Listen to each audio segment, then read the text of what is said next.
So అంటూ natural కూడా తిను, అంటే హెవీ మేకప్స్ లేకుండా హెవీగా టిప్ అంటే ఎలా ఉంటుందో అలా న్యాచురల్ ప్రజెంటేషన్ ఉంటుంది చూసారా, అది బాగుంటుంది. Thank you.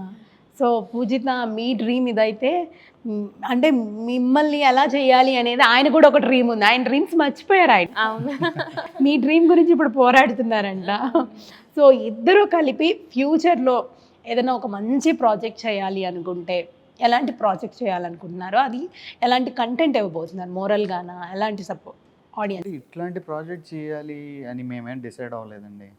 సొసైటీకి ఒక ఎంటర్టైనింగ్లో కానీ దేంట్లో అయినా సరే ఒక మెసేజ్ ఓరియంటెడ్ అవ్వచ్చు, ఎంటర్టైనింగ్ అవ్వచ్చు, పర్టికులర్ కంటెంటే మేము చేయాలని లేదు. బట్ ఫ్యామిలీకి ఎక్కువ రీచ్ అవ్వాలి, అందరూ చూడగలిగే సినిమాలు తీయాలనేది మా టార్గెట్.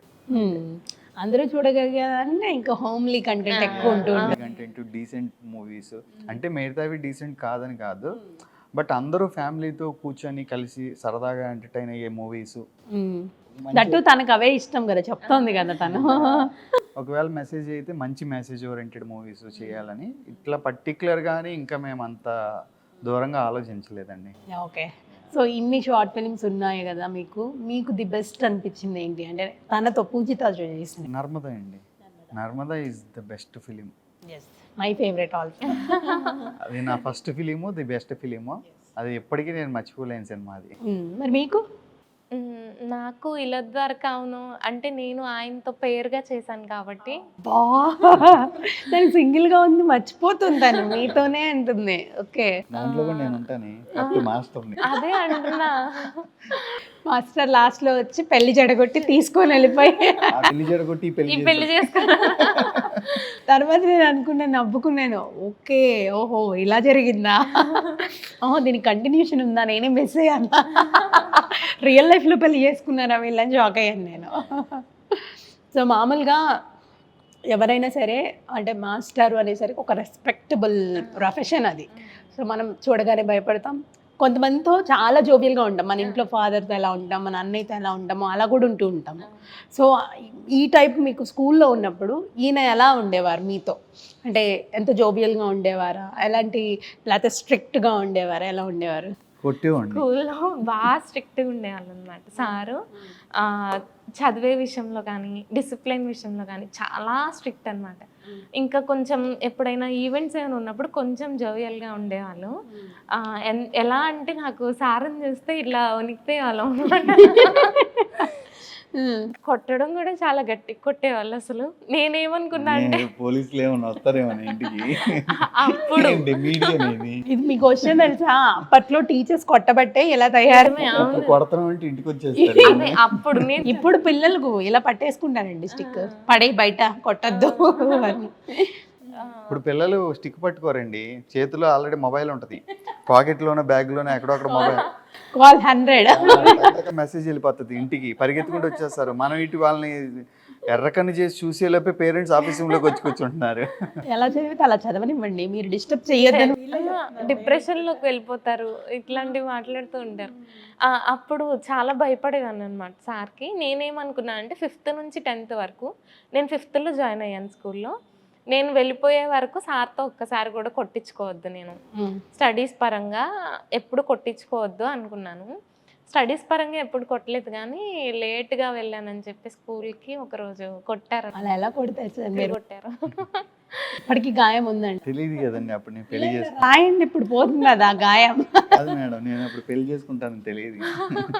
చూసారా పార్షియాలిటీ. నాకు కూడా ఆ వీరబ్రహ్మం గారికి తెలిసినట్టు ఏమన్నా ఫ్యూచర్ గురించి తెలుసుంటే మేబీ కొట్టేవాడిని కాదు. ఎందుకు వచ్చింది లేదు, రేపు పొద్దున మళ్ళీ నేను కొట్టించుకోవాలి అట్లా కడతా అని చెప్పి జాగ్రత్త పడేవాడిని. అంటే మామూలుగా మీ పేరెంట్స్ని అడిగారు కదా మ్యారేజ్ చేసుకుంటున్నాను, మీ పేరెంట్స్ మీకు చెప్పినప్పుడు ఎలా యాక్సెప్ట్ చేశారు మీరు వెంటనే?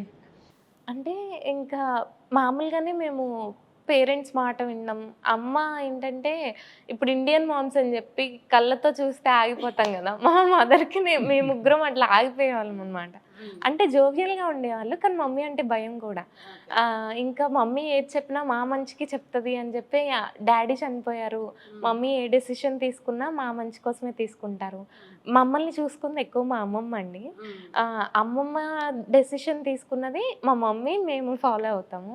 ఇంకా అమ్మమ్మ ఏది అంటే మీకు మామయ్యలు కానీ బాబాయ్లు ఇట్లా ఎవరు అందరూ ఉన్నారు. సపోర్ట్ అందరూ ఉన్నారా? ఓకే ఓకే ఇంకా చాలా పెద్ద ఫ్యామిలీ వాళ్ళది, ఓకే ఓకే చాలా పెద్ద ఫ్యామిలీ. అందరూ డాడీ వాళ్ళ సైడ్, మమ్మీ వాళ్ళ సైడ్ పెద్ద ఫ్యామిలీ. ఓకే ఓకే ఇంకా అమ్మమ్మ ఏది చెప్తే అది మంచిదే కదా మాకు కూడా అని చెప్పి ఓకే అని చెప్పేసి ఓకే అని చెప్పేసి ఈయన ఇలా ఇలా ఎగురుతూ వెళ్ళి మండపం సెట్ చేసుకొని మా పెళ్లి ఫిక్స్ అయ్యాక పెళ్ళి అవ్వడానికి 2 years. ఇయర్స్ గ్యాప్ అయింది. ఓకే ఫిక్స్ అయ్యి మ్యారేజ్ చేసుకోవడానికి మధ్యలో 2 years గ్యాప్ ఉందండి. 2 years గ్యాప్ వచ్చిందా? ఎందుకు అంత గ్యాప్ తీసుకోవడం? అంటే జస్ట్ తనకి 18 years కంప్లీట్ అయినాయి కానీ 18, బట్ అంత ఇంట్రెస్ట్ లేదు. నాకు కూడా ఈ ఏజ్లో కరెక్ట్ కాదు. అడిగే వాళ్ళు కూడా జస్ట్ 10th అయింది, ఇంటర్మీడియట్ చదువుతుంది అని చెప్పుకోవడానికి బాగోదు కదా అని చెప్పి ఒక 2 years గ్యాప్ తీసుకున్నాము. అండర్స్టాండింగ్ కూడా పెరుగుతుంది కదా అని చెప్పి అట్లా ఒక 2 years గ్యాప్. సో ఇంటర్మీడియట్ అవ్వగానే చేసుకున్నారు. ఇంటర్మీడియట్ అయిన తర్వాత చేసుకున్నాం. ఓకే. సో హల్దీలు అన్నీ చూసాం మేము, ప్రతిదీ యూట్యూబ్లో పెట్టారు కదా హల్దీ వీడియోస్. చాలా బాగా జరిగింది, చాలా బాగా హ్యాపీ అనిపించింది. చాలా హ్యాపీ. ఒక్కటి ఏంటంటే మమ్మీ లేరు, మమ్మీ లేక ఇంకొంచెం ఎంజాయ్మెంట్ తగ్గింది. Okay okay. ఆ మూమెంట్ లో ఏం జరిగింది? ఇంటర్మీడియట్ అంటే జనరల్ గా 16, 17, 18 years కి ఇంటర్మీడియట్ అనుకుంటారు. తనకి ఏజ్ ఒక 2 years స్టడీస్ గ్యాప్ వచ్చింది. Okay okay. అంటే మాకు అంటే 16 లో ఇంటర్మీడియట్ ఫస్ట్ ఇయర్ జాయిన్ అవ్వచ్చు. ప్రీవియస్ గా మేము చెప్పినప్పుడు కూడా కొన్ని ఇంటర్వ్యూస్ లో ఇంటర్మీడియట్ ఎట్లాగా 18 years కి, 16 years కి, 17 years కి. అవునవును. తను ఏంటంటే ఒక 2 years మధ్యలో ఫిలిమ్స్ మీద తనకి ఇంట్రెస్ట్, చిన్నప్పుడే తను ఫిలిమ్స్ చేసింది. ఓకే. అలాగా ఒక 2 years గ్యాప్ వచ్చింది. సో తనకు 20 years కి ఇంటర్మీడియట్ అయింది. అప్పుడు ఇంటర్మీడియట్ డిగ్రీ ఫస్ట్ ఇయర్లో తను మ్యారేజ్ చేసుకున్నాం ఇద్దరు. 1 year మధ్యలో గ్యాప్ వచ్చింది స్టడీస్కి. సో 18 years కి ఇంటర్ అయిపోయింది. ఇంటర్ అయిపోయిన తర్వాత 19 years కి. సో 19 years కి ఫినిష్ అయిన తర్వాత చేసుకున్నారు. అంటే ఇప్పుడు అమ్మకి ఏమైంది ఆ 2 years గ్యాప్లో? అమ్మకి మేలో కోవిడ్ వచ్చింది. Okay okay. వచ్చింది కోవిడ్. హాస్పిటల్లో జాయిన్ చేసాము. మమ్మీ ఒక్కళ్ళే ఫస్ట్ మమ్మీకి భయం అనమాట, ఒక్కతే ఉండాలంటే భయం. ఇంకా అట్లా భయం పెట్టేసుకొని ఇంకా చనిపోయారు, కోవిడ్ వల్లే చనిపోయారు. ఎక్కువైపోయి సెకండ్ వేవ్ లో. Okay okay. కొంచెం అప్పుడు మీకు తోడుగానే ఉన్నారైనా? ఎంగేజ్మెంట్ అయిపోయింది. ఎంగేజ్మెంట్ అయిపోయింది. Okay okay. ఎంగేజ్మెంట్ అయిపోయింది. మాది మ్యారేజ్ 1.5 month, 2 months లో మాది మ్యారేజ్. సెకండ్ వేవ్ బాగా సివియర్గా ఉంది ఇండియా మొత్తం. ఓకే. అయినా కూడా ఎంత గ్రాండ్ గా పెళ్లి చేసుకున్నారు. కేసు వద్దండి, చూడాలి, మీరు గుర్తుపెట్టుకోండి. సీక్రెట్ గా కూడా మనుషులు ఎక్కువ పెట్టి పెళ్లి చేసుకోవచ్చు. సో అంత చక్కగా పెళ్లి కూడా జరిగిపోయింది, హ్యాపీగా ఉంది. సో ఇప్పుడు డ్రీమ్స్ అంటే ఇది చెప్పారు. Hit TV presents like, share, comment. TV వాళ్ళకు కూడా నేను ఒక సర్ప్రైజ్ ఇద్దాం అనుకుంటున్నాను. మీరు మాత్రమే జెస్సీ ఎందుకు అయ్యారు? ఇలాంటి అమ్మాయిలకి పిలవడానికి బాగుంటుంది.